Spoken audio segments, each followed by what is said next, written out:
Summer routines live or die by how easy they are. And honestly, if something takes too much effort, I'm out. That's why Groons is my go-to. It's my one daily pack of gummies covering my greens, vitamins, and minerals. Plus, it has 6 grams of prebiotic fiber, which is more than 2 cups of broccoli. No mixing powders, no giant pills, no hassle. I just rip open the pack and I'm done. They taste good and they make it easy to stay on top of my health, even when life gets busy. Save up to 52% with the code PODCAST at Groons.co. That's code PODCAST at GRUNS.co.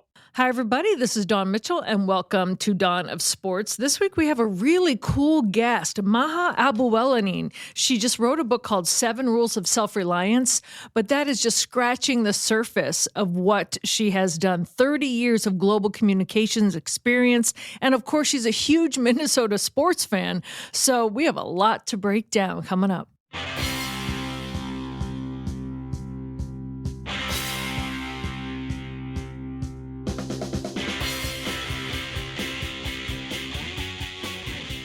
I have one rule of self-reliance when it comes to this show, and that's I let Dawn do everything. That's smart. Yeah. See? One rule. It's the only rule I need. This is Dawn of Sports. We're coming to you from the Aquarius Home Services Studios. We want to thank our sponsors, Rudy Luther Toyota, Minnesota Masonic Charities, and Natrium. We'll tell you more about them later. Our producer today is Alex Haugen. Best way to listen to this show or any show you like at TalkNorth.com. Please subscribe to your favorite podcast app. It's free and it's easy. Remember, we have the best sports lineup in town. Dawn Mitchell, Randy Shaver, Michael Russo, Anthony LaPanta, Lavelle Neal, Royce Smalley, Mike Grimm, John Millay, Jeff Diamond, John Krasinski. There's more. I'll leave you with that right now, plus outdoor content and variety content. We continue to grow the network, and we appreciate everyone listening and everyone's supports. Back to Dawn.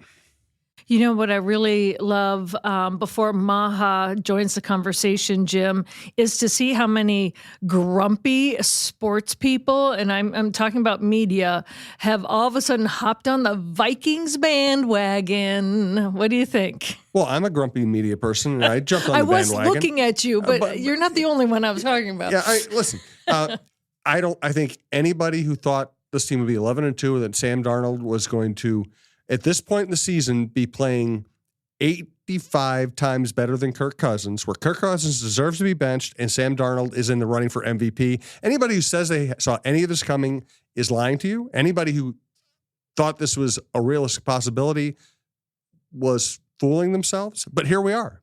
And my thing is, and that preseason analysis picks, all that stuff, it's all nonsense. We just do it because people ask us to. Once you get into a season like this, whether it's this or 98 or 2009 or 2017, you should just enjoy the hell out of it. This is a blast. It is a blast. I will say the one thing. I did not see the 11-2 coming, but I thought I would see the offensive explosion that we saw this Sunday. I thought we would see that a lot earlier. I guess my surprise would be like, wow. Like the defense, I'm more shocked. It's kind of flip-flopped in my brain. Like with all the new guys coming on defense, yes, I knew they'd be good, but they had their issues last year. The fact that they all gel together and they're playing and they're just having fun. I thought, if anything, the offense would be like, bang, it would be JJ, bang, it would be, Jordan or TJ when he got back. I didn't foresee the hiccups in the offense this year, but to see it this Sunday was awesome. I thought that Sam Darnold would have good games and good stretches, but he wouldn't be able to sustain it. I think the most impressive thing about this season, and O'Connell talked about it after the game on Sunday, is they have a really embarrassing offensive performance in Jacksonville. Sam looked lost, threw terrible interceptions, made terrible decisions.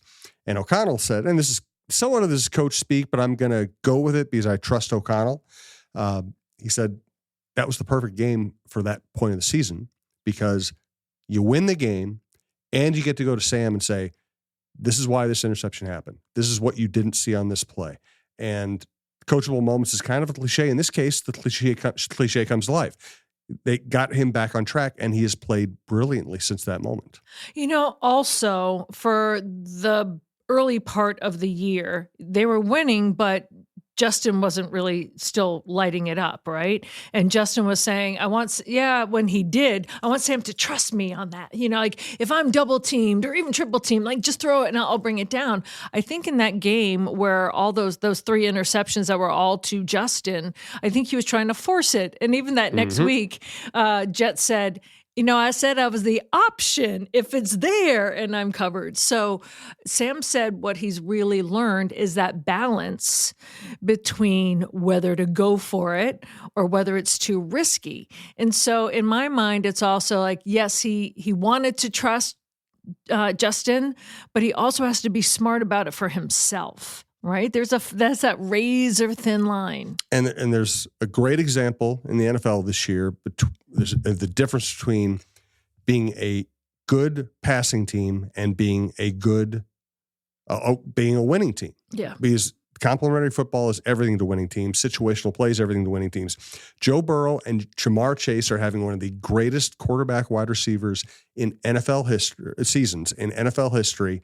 And they ain't going to sniff the playoffs. It's so fun to watch, but you are absolutely right. And if Sam came in and thought, all I need to do this year is just get the ball to Justin and everything will be fine, he'd have more interceptions. They would have more turnovers. Justin would be more frustrated. They wouldn't be winning games. The whole thing could have blown up. So the great thing about this Vikings offense is balance. And I thought, listen, Addison and Jefferson and Darnold were the stars of the game on Sunday, but I thought the fact that they were able to run the ball effectively early with Aaron Jones got that all started in the right direction, and the fact they were able to run it effectively with Cam Akers, and Ty Chandler even got in there once and had a good run. I was like, you don't have to win games with your running game, but you need to be able to run the ball when you want to, and they were able to do that. And I thought the early running success really put the Falcons in a terrible situation. Mm-hmm. Absolutely. What I also liked too was, I don't know, just because I wanted him to, because Aaron Jones really took kind of a verbal beating from his mama. The fact that I just love that he shares that with us. He's just such a wonderful human being, and if you guys don't know the story, his mom came down pretty hard on him for his fumbles in the game before. He said that used to be the role that his dad played in his life, and his dad has passed. So his mom used to be come here, let me get you a hot chocolate. And now she's like, you deserve to be benched. I would have benched you a little sooner. And then he said, I know, I learned my lesson. She goes, you didn't learn it last week? Like she was on him. So to see him kind of get in the end zone the following week after sharing that story, that was awesome. Yeah. I wrote about it the other week. He's not the best running back in Vikings history. You can't pretend he is, but he's probably my favorite back. Combination of personality, charisma, kindness, intelligence in terms football intelligence, football savvy, versatility. He's as much. I've enjoyed watching him more than any other back I've ever covered here. And you know what I really like on a personal level? If you sometimes you're in the locker room and they know that you're not interviewing them, right? You're just having a little quick conversation. He'll stop, look you in the eye, and have a conversation with you. He won't be like in passing and not look at you, that kind of thing. Like he's real. So I really appreciate that as a person. And I've covered some very good Viking teams that were not much fun to be around. This team is fun to be around. Metellus is a great guy. Grenard seems like a great guy. Van Ginkel, Hawkinson. I mean, I could list. Are you going to flip like they did? People that I like, can we have a celebration dance? Can like we practice and you and I like the white chicks dance? Yeah, I think should I be flipping you? That's or another thing I will leave to you. 7 rules of me not dancing for anybody will remain in place. We'll work on a handshake. Yes. I don't even know if I can handle a hand. I'm not coordinated enough for the handshake, but I'll practice. And we have to give a shout out to Byron Murphy, his 6th interception.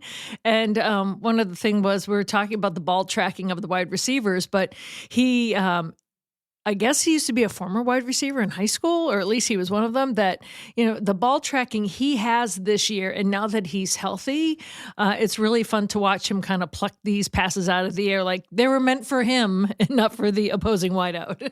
I'm really looking forward to the conversation with Maha. She's also a big Vikings fan. We'll talk some sports. We'll talk about her book, The 7 Rules of Self Reliance, and her fascinating career. Let's go ahead and clear the business of the business out of the way so we can just have a long talk with Maha. So let's go ahead and, again, remind you, we're coming from the Aquarius Home Services Studios, and we want to thank longtime supporter of this podcast network and longtime supporter of women's sports in Minnesota, Rudy Luther Toyota. Ready for a women-forward car dealership?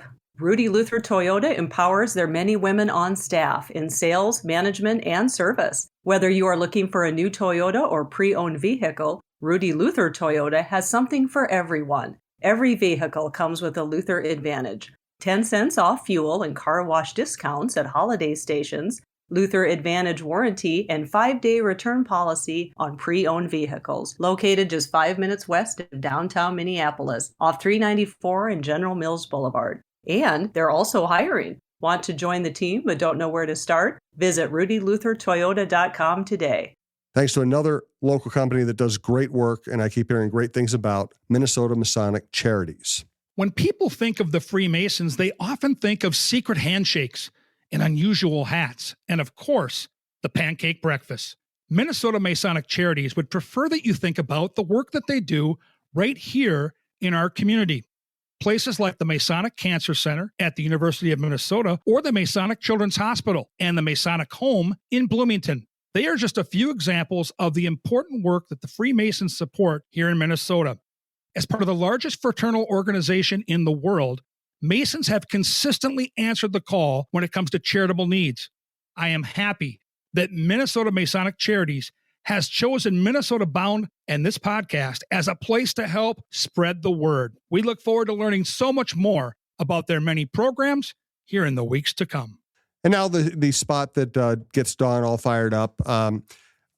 It's so cute. So I've been taking the Carpe Diem gummies to help me sleep. My wife has started taking the Goodnight Moon gummies. So there are 2 varieties of that. There's the dark blue package that will just knock you out, which I probably recommend on weekends if you can sleep in.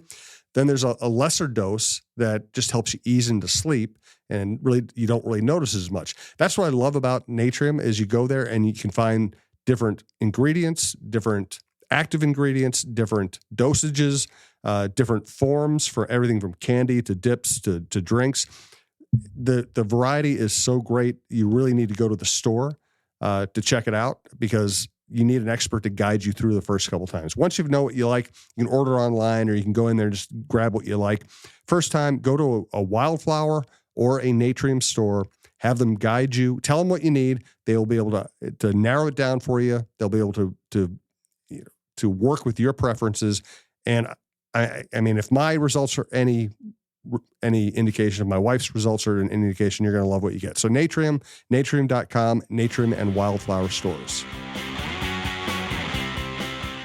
Okay, well, I'm so excited right now. As promised, Maha Abouelenein is here to speak with us about her book and more. First of all, it's called The 7 Rules of Self Reliance. But Maha, before we get into your book, I just want to say, I know of you through Tracy Perlman. Yes, love Tracy. Tracy. A fellow friend of ours. But when she said your treatment of this book was coming out, and she had notes this past summer, I was already all in. I was all in. Yeah. It's so rewarding to see people reading the book, tabbing it with their Post-it notes, underlining it, posting about it. I met a gentleman. I was flying from Miami to Chicago, and I got out of my seat. And when you get off the plane and everyone just starts putting their stuff away, their laptops and stuff in their bags, and the gentleman in front of me put my book in his bag, and he was reading it on the plane.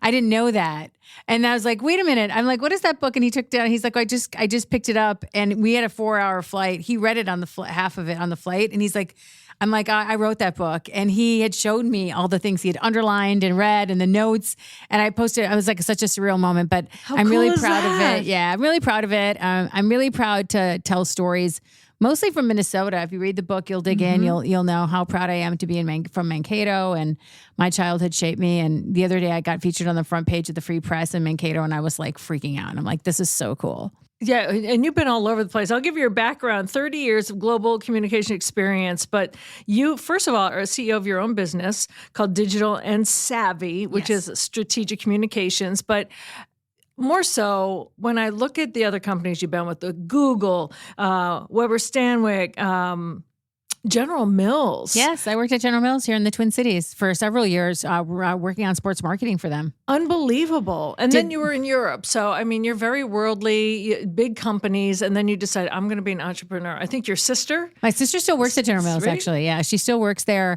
I did a lot of sports marketing. So when General Mills decided to enter the Olympics for the first time, they did a licensing deal in 1996 for the Atlanta Olympics. And that's when they did Team Cheerios and Team Betty Crocker and came up with all these products. I got to work on that, and I got to go to the Olympics, which was incredible.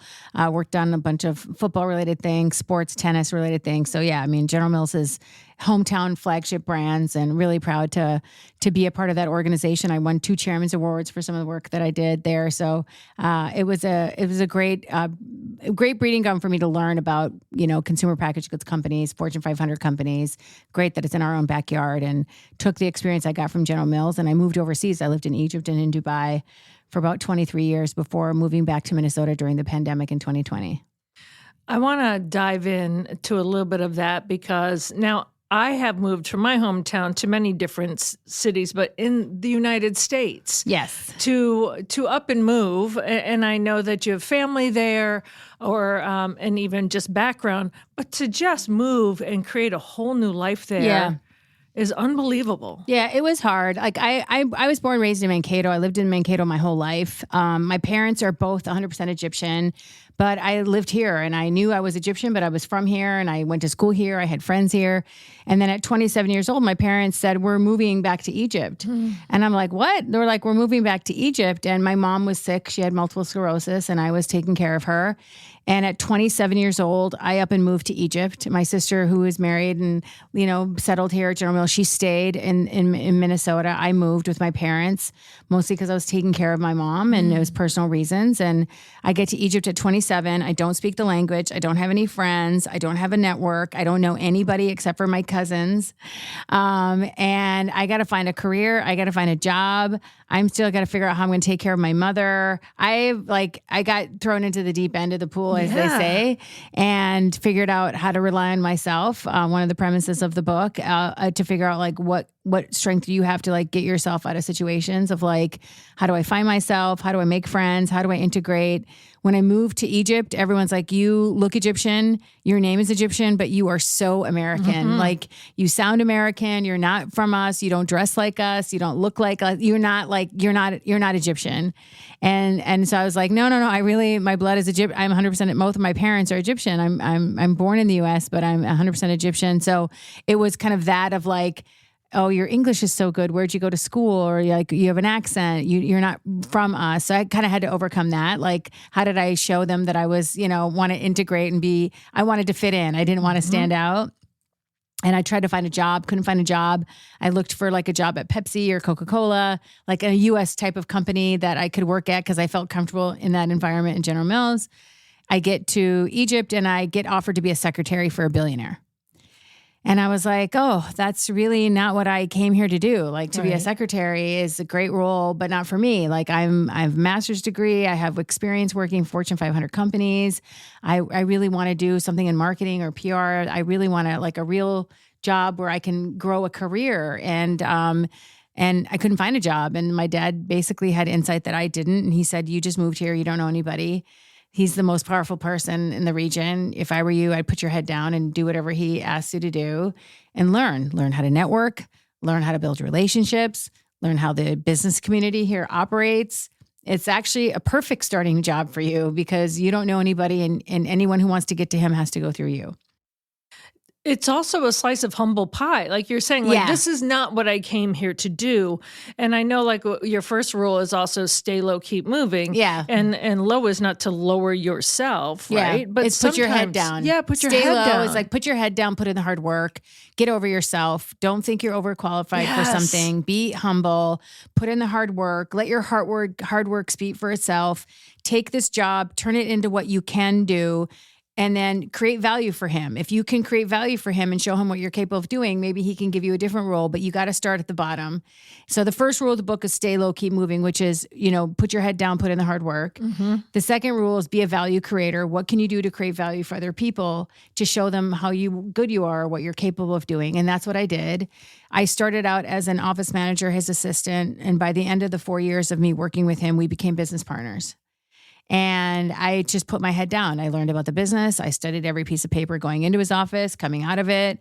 I built the best relationships with everyone. I wanted everyone to say, Maha's a pleasure to work with. I was like, I'm going to take this role and make it what it can be and learn and be a student. And that's another rule of the book is to invest in yourself and learn and nothing is beneath you. Everything you're capable of doing, you can do at any role, at any job, just takes time and patience. And so I grew from there. After working with him, we started a communications firm together. Then I built my own communications firm. Then I went on to run communications and public policy at Google, launched Netflix in the Middle East, served them for 5 years, worked for the ruler of Dubai, had been living my life in the Middle East, actually, unbeknownst to me that I would spend my whole career there. And then in 2020, I saw a post on social media in Dubai that they were going to close the airport. And every summer I come home to Minnesota, June 1st, September 1st. I come home from the summer. I never miss a summer. I never miss my family. I come home, my sister and her kids and her husband are here. And it was March of 2020. And I usually come home in June. And I thought, I don't know. There's something going on. There's something about coronavirus is on television. It's really big over here. I feel like it's a problem. My sister who lives here is like, they're never going to close the airport. They're never going to restrict travel. That never happens. I'm like, yeah, but people in Asia are wearing masks. And she's like, but that's a common thing over there for them to wear masks. And I said, I don't know. It seems like it's getting out of control. And then Trump announced that we were going to have restrictions. Americans had to come home and airlines started to their websites crashed. It was a disaster. I'm like, I got to get out of here. So after living overseas for 23 years, in 24 hours, I decided to move home to Minnesota after being gone for almost a quarter of a century. You packed up your life in 24 hours. I was just in turbo mode. I'm like, I got to get out because they told me the airport's going to close on Tuesday and it was Sunday. So if I didn't leave by Monday, I would not get out. And so I went literally to the mall. They have this store called sellanycar.com. It's like a kiosk and they do an auction to sell your car. I literally went to the mall and I'm like, will you buy I had a Mercedes 4x4 at the time. And I'm like, will you take my car and auction it and sell it? Stop. I mean, I literally I tell a crazy story in the book about what I did. But anyways, so I moved home to Minnesota in 2020, March 16th, 2020, the day the world shut down. I live with my sister in the basement of her house in Lake Minnetonka because I don't have a home. I'm still figuring out what I'm going to do. I had purchased a condo, but it hadn't closed yet. And so I moved home and I basically 50 years old decided, I guess I'm starting over again. No friends, no relationships, no business. I've been living overseas forever.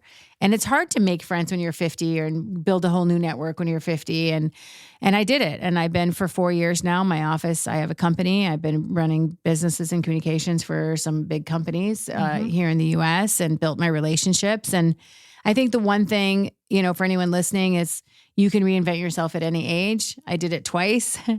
And I feel like it's something that if you can rely on yourself to build the right relationships, build a good reputation, know how to create value for people, you're capable of doing anything. One of the rules that that resonated to me, first of all, I heard you speak at the Minneapolis Club, and I saw the treatment, like I said, with Tracy beforehand. But when I actually saw the 7 rules and to add value, it's one of those things that you actually don't really think of. Yeah. And then the other one was don't be a waiter. And I was like, wow, because so many times you just wait for the right opportunity. Wait for the ducks to be in a row. Yes. You wait for the right timing. There's never going to be a good time. It's like you wait till you lose weight. You wait until you have more money in your bank account. You wait until the timing will intervene. That never happens. I would have waited. If I were leaving, I probably said, well, I'm going to take a couple of things and go back to the United States because I'll probably go back. You sold your car, you got everything. I packed up my house. I sold my car. I gave away all my stuff that I couldn't take back to my friends. I could have waited to see how this lockdown thing would have shook out. Yeah. Or I could have tried to create a new page and a new life for myself. And I did that. And Yes. I am not a risk taker. I am not the kind of person, like, I reluctantly moved from Egypt to Dubai. Like, I really didn't really want to move to Dubai. And, I was like, oh, my parents, both my mom had MS. My dad got ALS, Lou Gehrig's disease, and he died. So my parents died within a little over a year from each other. And I buried them So in Egypt. sorry. And I didn't want to leave Egypt because my parents were buried there. And it was a very emotional attachment that I had with Egypt now. And then when I moved, I reluctantly did move to Dubai just because the security situation in Egypt got bad with what's going on with all the political turmoil. So I moved to Dubai reluctantly. Then I found I loved it. It's like being in the US, but close to Egypt, and everyone speaks English, and you have all your stores, and it feels very American. Like there's a Crate and Barrel and a Caribou Coffee down the street. Like I felt like I was in Minnesota. Skyscrapers. Yeah. Like it just feels like home. Like you can, buy the things you want in the grocery store that you want. And, there's familiar faces and names around me. So I felt comfortable living there. So for me to just decide to leave my name and my network and my relationships that I spent a quarter of a century building, I was like, is this the stupidest move I've ever made of just giving this up? Because I have a lot of equity. I spent building all these relationships in 23 years. And I'm just going to walk away from that. But I just got to do it because I'm always going to wonder what would have happened if I moved back to the States. And now I don't wonder, because now I came back, I built a new company. I still go to the region. If you follow me on social media, you'll see I travel quite a bit. A lot. Yeah. Actually, we I'm counted. actually I told my jealous. team. I do follow you. I'm like, what? Where is she Yeah. now? So I go to Dubai a lot. I go to Saudi. I go to Egypt quite a bit. But I feel like there's equity that I built there in relationships. And I feel like if you spend a lifetime building relationships with people, that's the most valuable thing you can do. Yes. Because if you build relationships, you can create opportunities for yourself and for others. Relationships are the key to life. I think we learned a lot during the pandemic how hard it is to operate if you don't meet people and see people and talk to people, and connecting always matters. And, no matter what happens with AI, you always want that human connection and that human storytelling, and building a relationship with someone matters. And I do talk a lot in the book about how to do that, because I think when you're on a remote working environment, or if you're working with somebody and you're on Zoom, how do you network with them? Or if we forgot how to work a room and talk to people because we're so used to remote environments, just getting you back on the field of how do you network? How do you build a relationship? What do you do to build a relationship that's intentional and meaningful, and something that you're not just using it to get a transaction or get tickets to a game or a job for your son, or, it's a science. It's really something you need to learn how to master.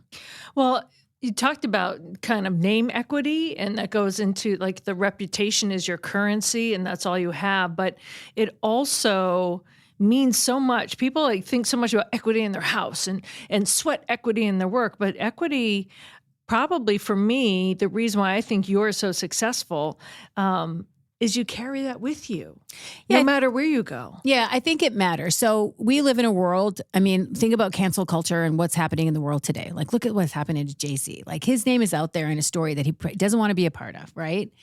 And it's hard for us to unsee that story now and to unhear it, even though he may detach himself or be completely innocent. Yeah, completely innocent. Right. But it's his reputation's at stake, right?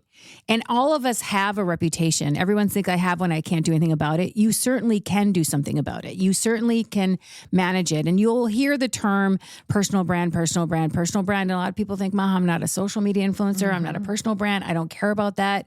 But I want you to think about context of reputation. What is your reputation? What's its worth? What are you doing to build it and to protect it? If you have a strong personal brand or a strong reputation, that's going to help you open doors in your community, for your neighbors, for your family, for your friends, for your business, for your side hustle, for your career. You need to have a strong personal brand if you go to work. Are you a team player? Are you a listener? Are you resourceful? Are you cooperative? Are you ambitious?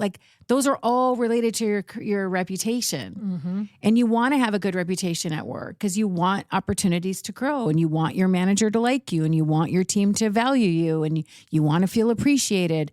All of that goes into building your reputation. All of that goes into how you treat other people. We no longer look to hire people based on their CVs and their work experience. Are they kind? Are they empathetic? Are they, a good human? Are they going to disrupt my culture and make, people Right. difficult to work with? Like, we care about stuff like that now. And we never used to think about, we used to just hire based on what were their skills or what were their experiences? Where did they work before? It used to be where you went to school determined who you were going to be in this world. Yep. Yep. And where you went to school determined who you were going to become. And it didn't matter how you treated other people. Oh, look at where they went. She went Look to at this school. pedigree. So, Look yeah, at that. Right. exactly. And now we value other things. We've changed. And I think it's important to look at, people's careers aren't linear and people's paths aren't linear. And we need to value people that come from different backgrounds and different insights. And so I think reputation plays a lot into that. Like, how good are you at showing up in the world, not online, but in real life?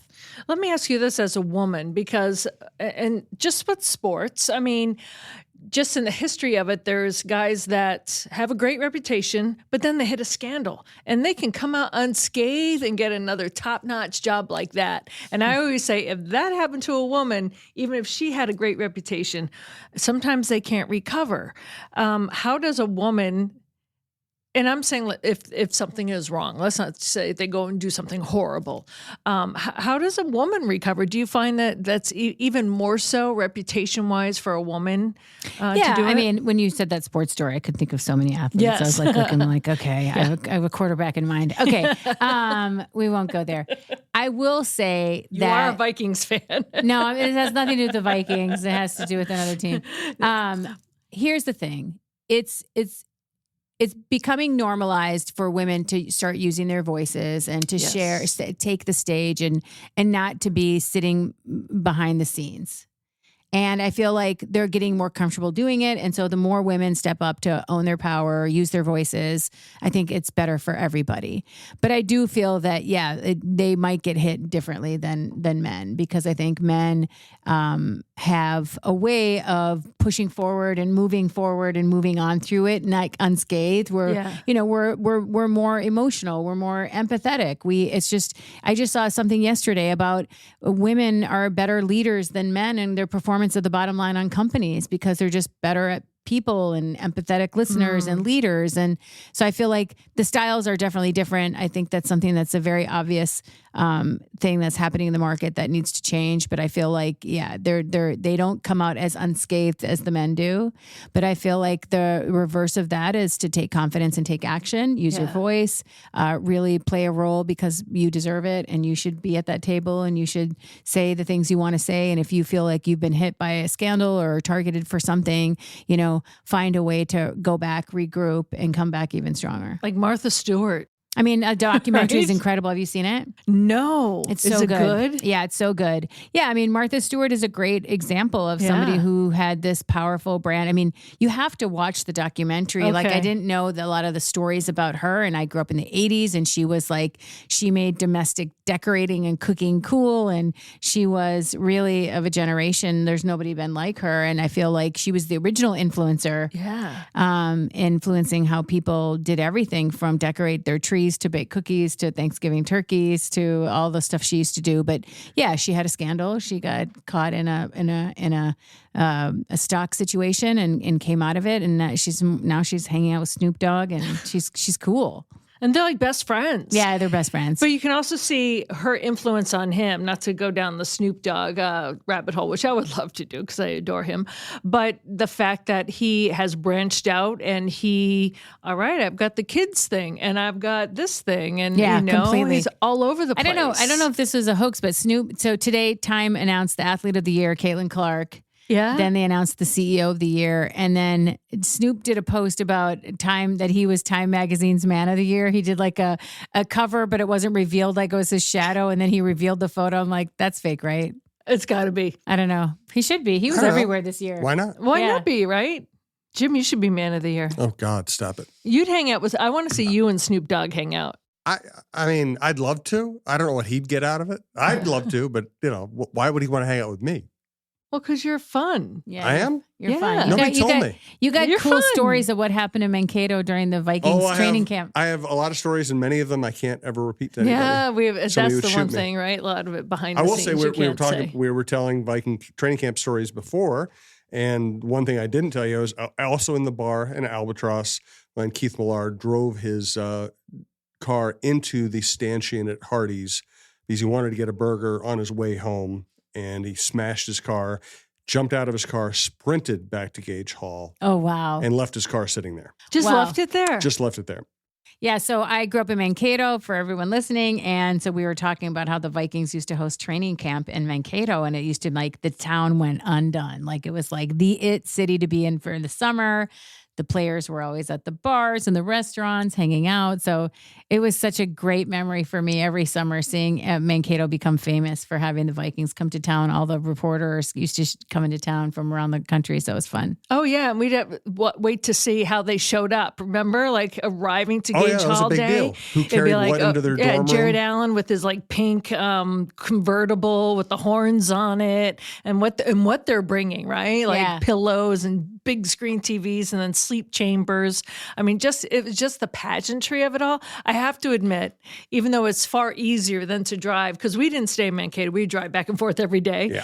Yeah. Far easier just to go to Egan, Which and is such a nice facility. Oh, it's beautiful. gorgeous. But it's not the same thing it's as so being different. embedded with the team for 6 weeks. Yeah, in a dorm room. I mean, I would walk down. I mean, it's like if I wanted to talk to Chris Carter, I just sit in the lobby and wait for Chris Carter to walk by. You know, it's much nice. I mean, I covered the Vikings when they made the playoffs, they would have to inflate a 40-yard golf bubble. You know, in over the Prairie, field. Yes, over I the do field, remember so that, they could to keep it practice warm. indoors, and they couldn't punt or throw long passes in it. They prepared for NFC Championship games where they couldn't practice long passes, and now they have the greatest facility in the history of sports. It's unbelievable. It's unbelievable. And by the way, like last weekend, Greg Olson was like, this facility, like US Bank Stadium is literally, I think it was voted by the NFL as the top stadium, but it's such a great facility. I've been to them all. It's the best. I mean, there agree. are other great SoFi is pretty atmospheres. cool. SoFi is pretty cool, but it's too big. SoFi's cool, but it's Still intimate. sprawling. Yeah, it's too and big. it's got 2 teams in it, so it doesn't feel. Oh, like you're talking anybody's- SoFi? Yeah. Oh, yeah, and even at MetLife, they share 2 teams share too, like the Jets and the MetLife's Giants. a dump. Yeah. MetLife, the Mafia got all the money for that deal. I like because Seattle's. That is a dump. Seattle's is nice too. Seattle's is great, and Lywicki had a big hand in putting that together.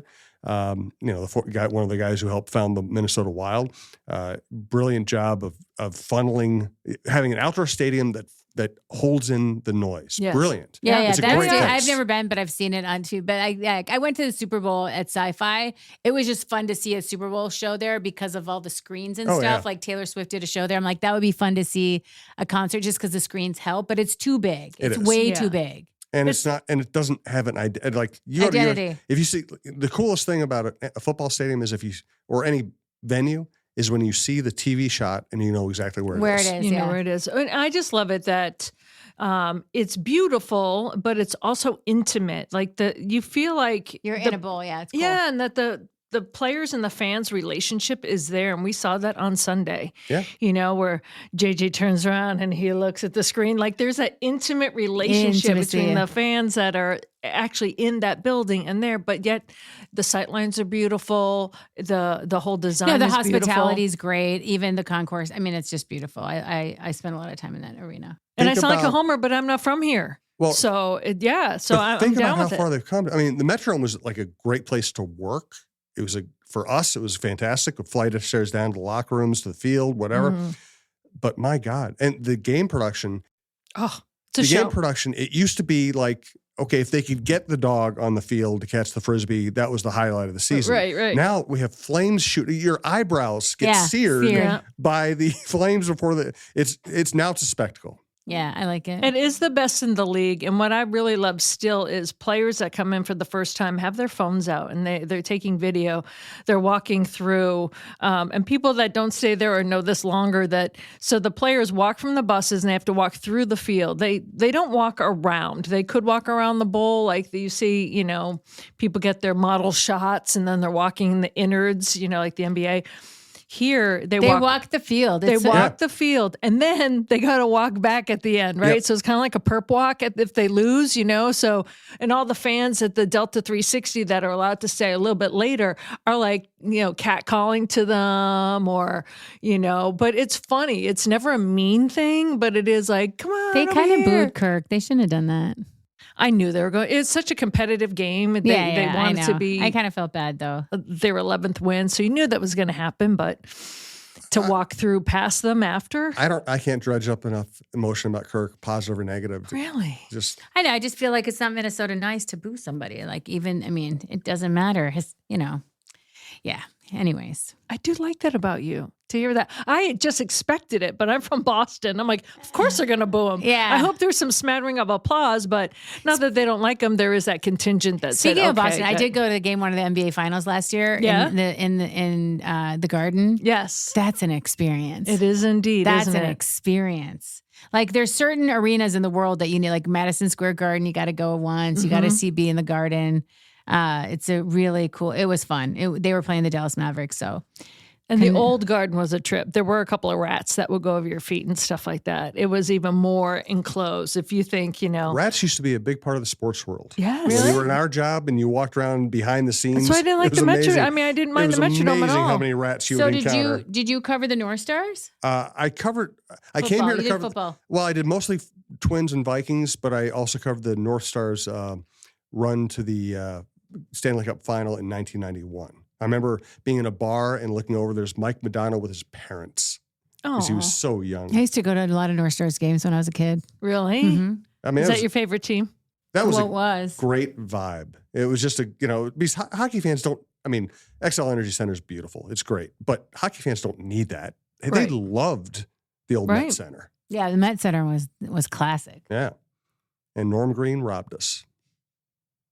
What do you mean? Selling it. Well, if Norm Green hadn't gotten offended by the reaction to his sexual harassment lawsuits, he would not That's have moved it. the team to Dallas. That's it. I knew. Okay. I came from Dallas. I knew people in Dallas, and the business people down there were like, "We're going to lure this guy down here and then take the team from him because he doesn't have enough money to support it himself." And they did. They got him down there. Within 2 years, they had the team. He was out. A little shameless plug. Have you seen the Fox 9 documentary on that? I haven't. So good. I'll check it What, out. Yeah. What's the documentary? Yeah, it's on the No Stars, and forgive, I should know the exact title, but it's really great. It's about the team moving. Oh, I want to see that. From the state of hockey to Dallas. Yeah, so it's a Fox 9 documentary series. Sean Skinner, one of our co-chiefs photographer, he's just so good at doing that. So it's a really good Oh, documentary. I got to see that. I went down right after they moved, and because they were really good, and they Yeah. won the cup like 2 or 3 years later, and it was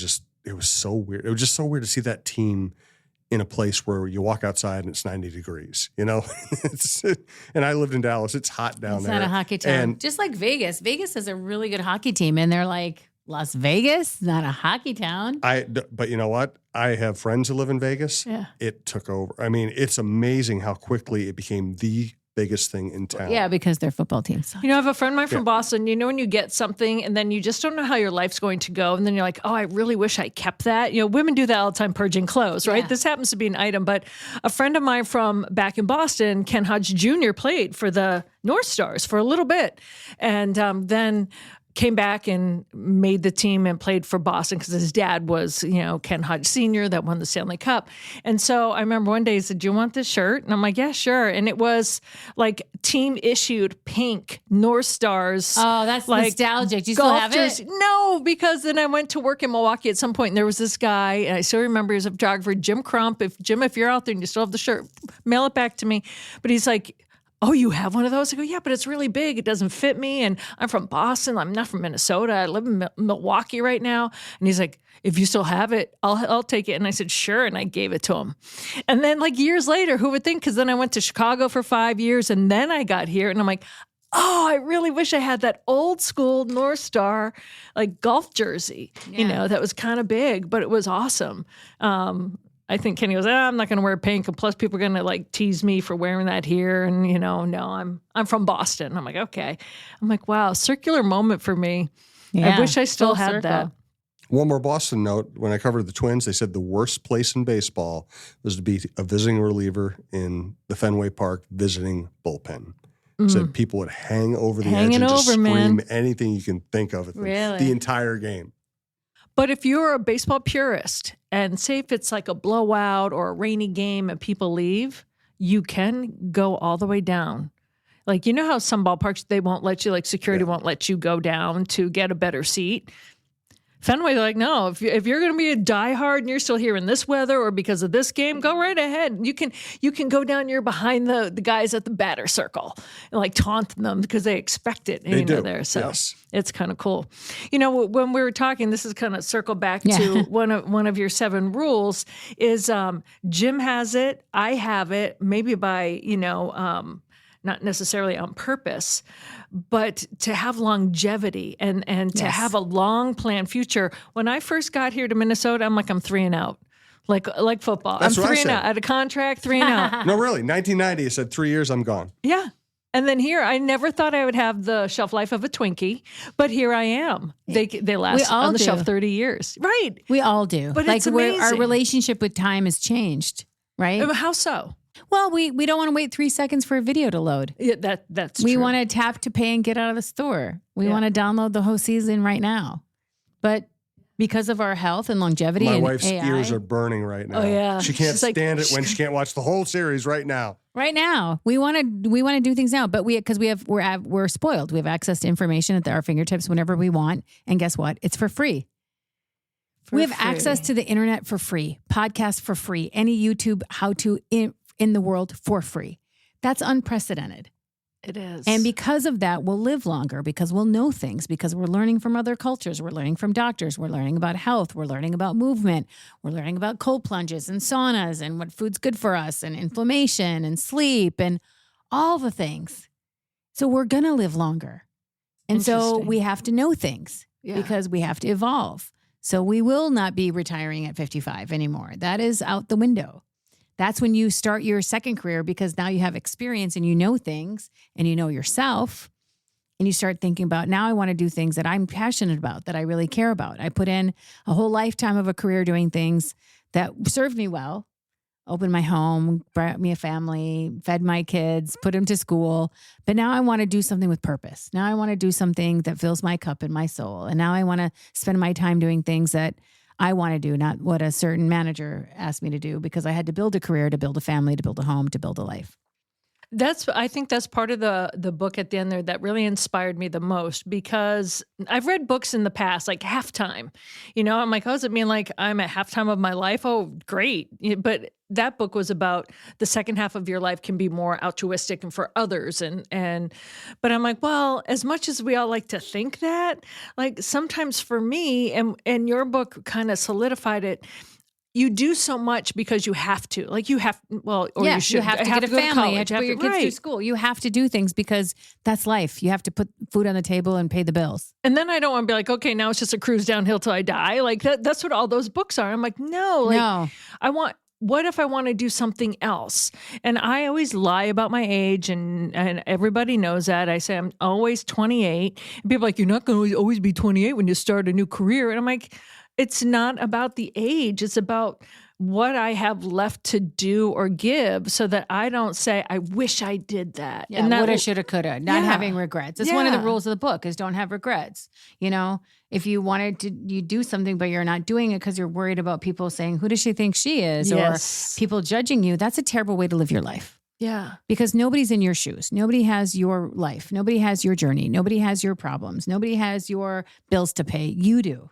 And so you need to be able to look yourself in the mirror and say, you know what? I'm going to do the things that I choose to do because I want to go to bed at night knowing that I am authentic to myself.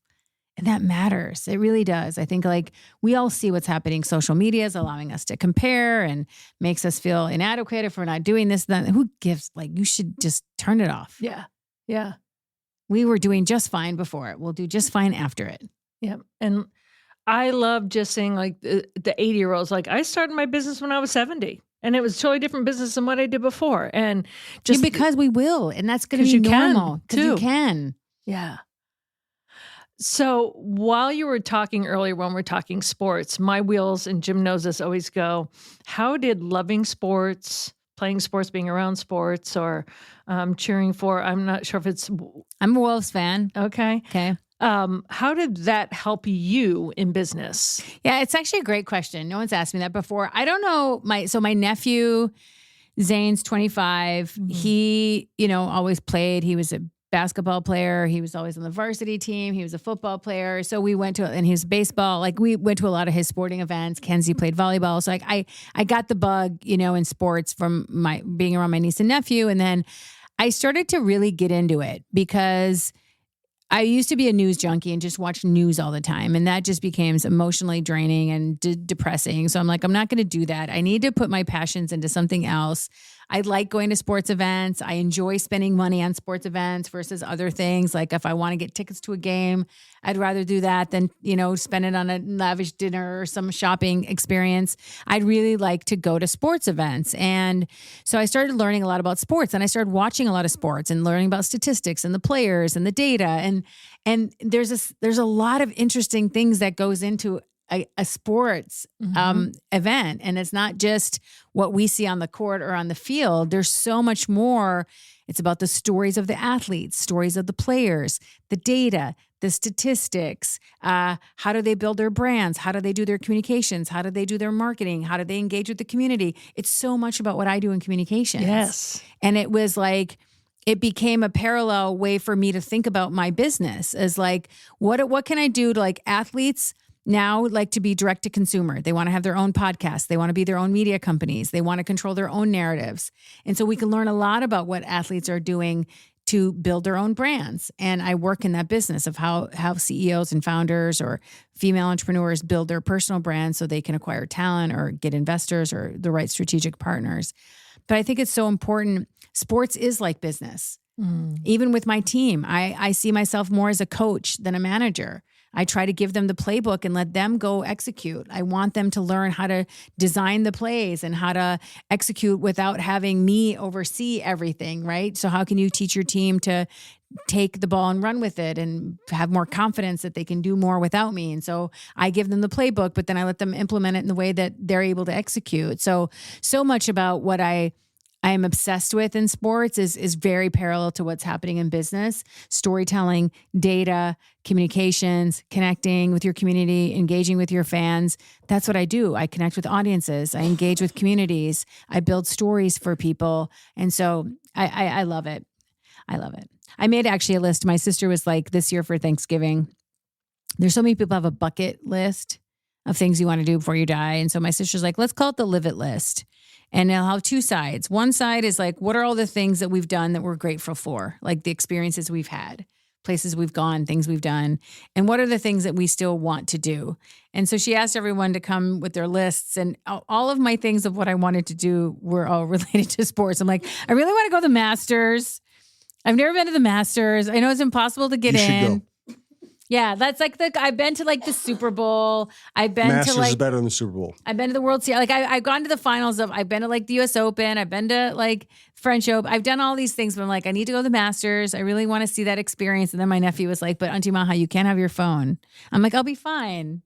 It's great not being able to take your phone on the course. It's fantastic. It's liberating, right? It's so nice. And nobody has a phone. Nobody can bother you, and nobody else has a phone, so nobody else is annoying you, and everybody's just actually paying attention, because it drives me crazy when there's this great shot. And it was it might have been from Jerry Holt or Carlos Gonzalez, one of our great photographers.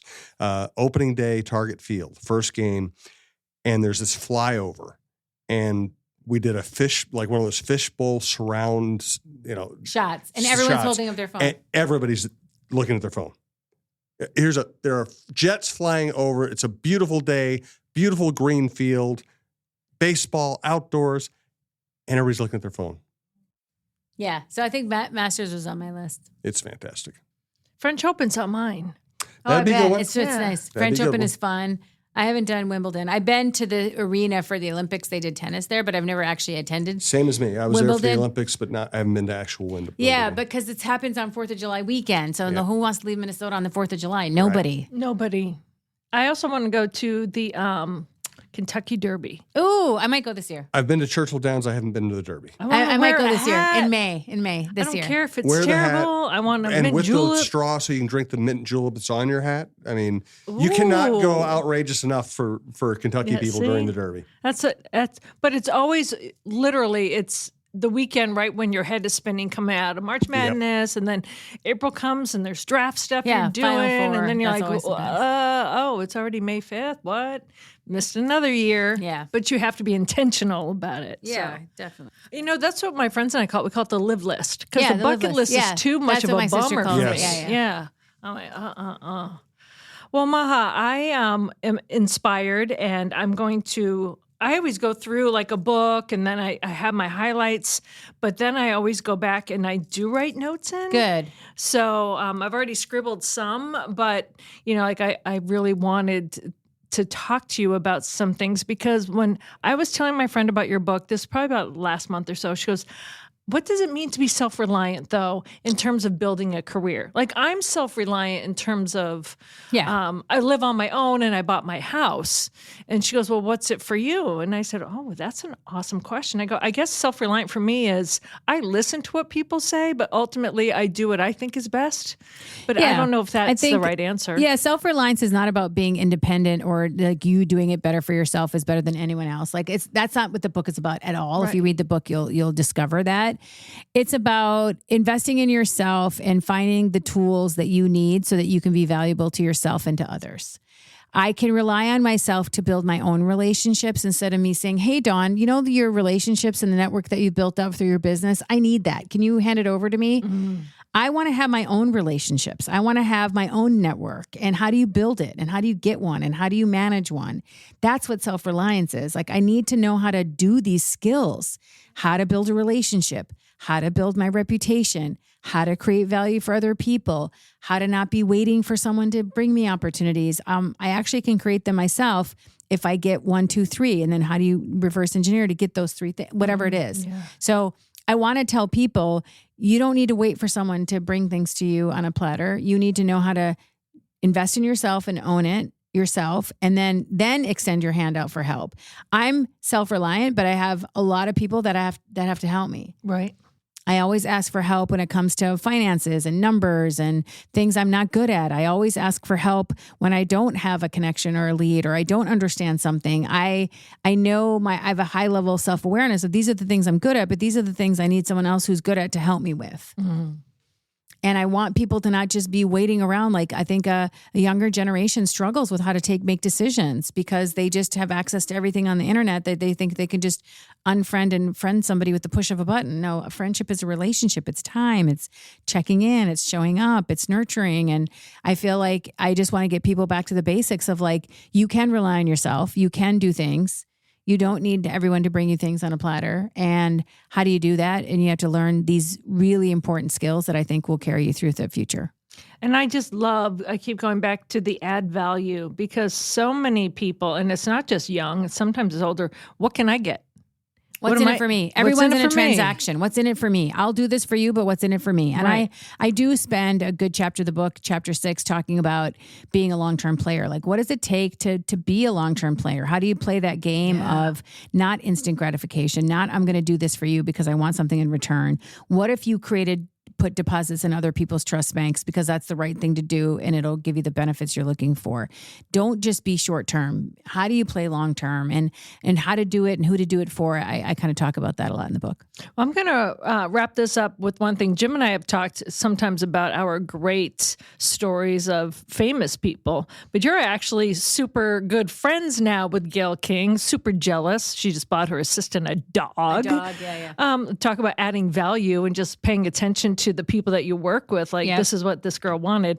How, I know that you became friends like after a while. 2008, I met Gayle King. How cool is that? 2008. We're in 2024. Wow. Yeah, I met her at the Talk DNC. About the long game. At the DNC. I volunteered to go work the DNC in Denver in 2008 in January, and we were at the CNN Grill, and she walked in with Oprah and Maria Shriver, and I was having French fries, and she walked by, and I said hello to her, and we talked over French fries. Wow. Yeah, I told her I was from Egypt, and she was like, that stopped her in her tracks. I mean, not too many people you find sitting in a cafe in Egypt from Egypt. So you got to have a good conversation starter, and I started with that. But you got to keep your foot in the door. Yeah, and you got you to have add to, value. How did you add value to Gail to now that, because you were on her show? Well, congratulations. Yeah, I This did whole a book ton of tour had press. been Yeah, amazing. so I did a ton of press, including I was on CBS Morning News. It was funny because I've done a ton of things in Minnesota as well, and I feel like, when you're ready to tell a story and you have a story worth telling, and the time is right. And so, I mean, I wrote this book out of my heart and something that was from a lot of my personal experiences. This isn't a how-to book on, things that might work for you. This is tested 30 years of grit and experience in the book. I think for Gail, it's just a matter of always thinking about, I kept on running into her at different events and parties and stuff like that. And so when I kept on seeing her at different events, I finally was like, I got to go talk to her, because if I'm in the same room as she is, then we might have something in common. And so what can I do to kind of build a bridge with her in a relationship? And I did something that I teach in the book, like don't go in for the ask, like just show up. You're valuable to her. Ask what she cares about. Try to deliver against that, build a relationship that's not based on a transaction, and they'll win. And that's, I never asked to be on her show. In fact, when I got on CBS News, I didn't go through her door because I didn't believe that's the right way to do it. You need to go through the front door of any news organization and send them a copy of your book. And if they like it, and they'll write you, invite you on. And had to call the producer, and I told him my story, and he liked it. And then I had sent a copy of the book to Gail, and I kept on prodding her. Did you read it? Did you read it? She couldn't find it. Then she finally found it. And then she read it. And then she's like, we need to have you on. And then I said, I'm already booked. I'm coming on already. Oh, how great so is it that? was a nice, that I didn't have to she's like, we should have you on the show. I'm like, I'm glad you feel that way because the producer already booked me. Yes. She's like, when are you coming on? I said October 9th. So that was great. Oh, that's a perfect way to end this. Yes, I'm so grateful to be here. I'm a huge fan of you and your work and what you do. And I just want to follow you around when you go to all these sports events and be your assistant, just kind of trailblazing through the sports world. Actually, I want that to be my next career. Well, great, because then when it's my next career and I want to start doing some communications, I'm like, Maha, yes, we help should me start my business. Let's trade stories. I would love that. Thank you Awesome. for having me. Thank you, Jen. Congratulations. Thank you. Thank you for having me. Appreciate it.